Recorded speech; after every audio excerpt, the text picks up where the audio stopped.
তো ভালো লাগে, ঠাকুরের ভালো লাগে। ঠাকুরের কি একটা ব্যাপার শুনলে বড় আশ্চর্য লাগে। আচ্ছা, ঠাকুর কি বলছেন? ঠাকুর বলছেন আমার হতে আমার নাম বড়, নাম হতে ভক্ত বড়। তাই তোমাদের কোন জায়গায় স্থান আছে? কোন জায়গায় স্থান দিয়েছে? হ্যাঁ, একদিন বৈষ্ণী গোসাই একটা মেয়ে ছেলেকে নিয়ে গেছে, বাচ্চা কাচ্চা হয় না। ওই সবদিন গুরুচাঁদের ধরে নিয়ে যায়, বাচ্চা কাচ্চা হয় কি করে? গেছে গুরুচাঁদ ঠাকুরের কাছে, যাই ওই মেয়েটা খুব কান্নাকাটি করছে, আর ও সিংহরে গেছে, বাবা তুমি একটু দয়া করো, বাচ্চা কাচ্চা হয় না, খুব ভক্তি করে ঠাকুরকে, তুমি একটু দয়া করো বাবা। গুরুচাঁদ কিছু সময় চিন্তা করে যা হবে না, থেকে না শুনে চলি না, এর বাচ্চা কাচ্চা হবে না। কি করে মেয়েটা বিয়ে চলছে, এখন অসুবিধার সাথে সাথে যাচ্ছে, সে মেয়েটা যে কি কান্নাকাটি করছে তা বলার মতো নাই। তো বলছে বাবা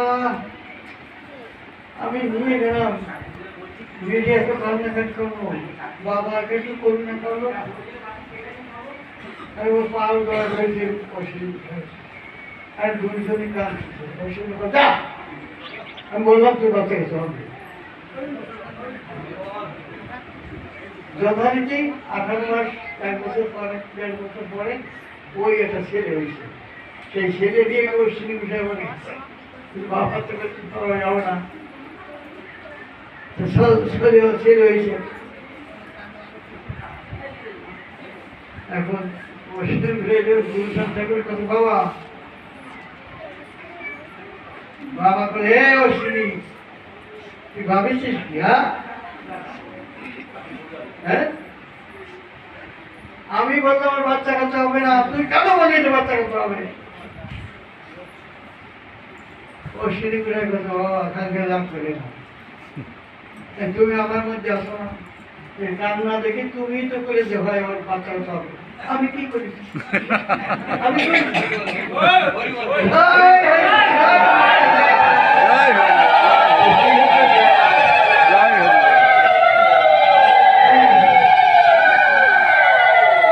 ভক্ত হলে প্রভুটা পাড়ায় সম্মান, ভক্ত সম্মান ভগবান পাড়ায়। তা আমরা আশা করি এখানে যারা এসেছে সবাই ভক্ত হও, ভক্ত হও। তোমাকে নিজেদের চেষ্টা নিজে করতে হবে না, ভগবানই তোমাদের উচ্চ আসন দেবেই, বুঝছো?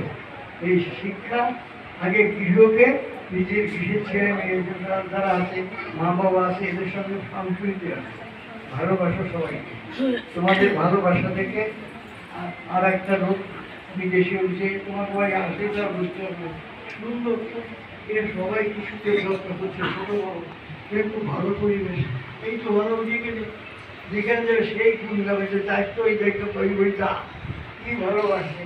তাই এই দলের লোকেরা আছে, দলের লোকের বাড়ি যাবে, দেখবে সত্যি খুব ভালো, এই তো ভালো, তারা বলি এসে তোমাকে বলে এই গল্প বানাতে হবে না।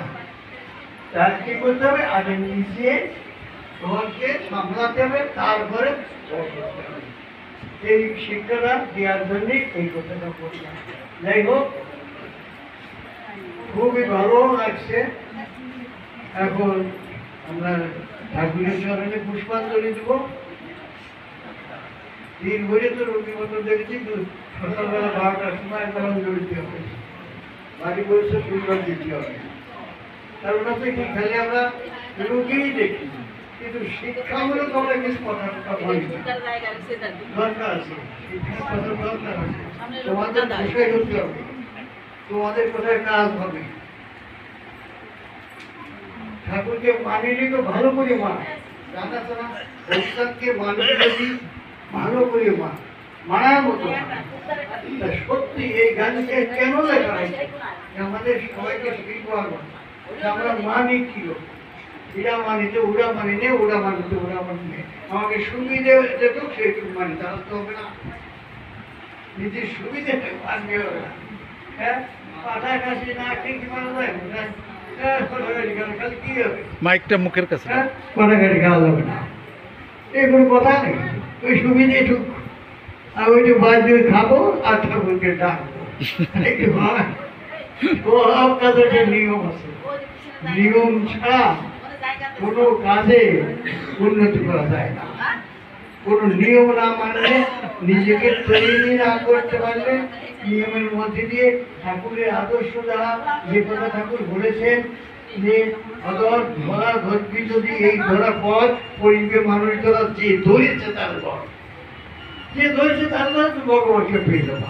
এই দীপঙ্কর, ওই দীপঙ্করকে ঠেকাও তো, এই কথাগুলো তো মানতে হবে। ওই দীপঙ্করকে ঠেকাও, প্রণাম করে বেড়াচ্ছে। এই কথাগুলো তো মানতে হবে। কাজেই তোমরা সবাই তৈরি হওয়া, যে একজনকে মানলে তার মানার মতো মানুষ যা বলবে তাই করতে হবে।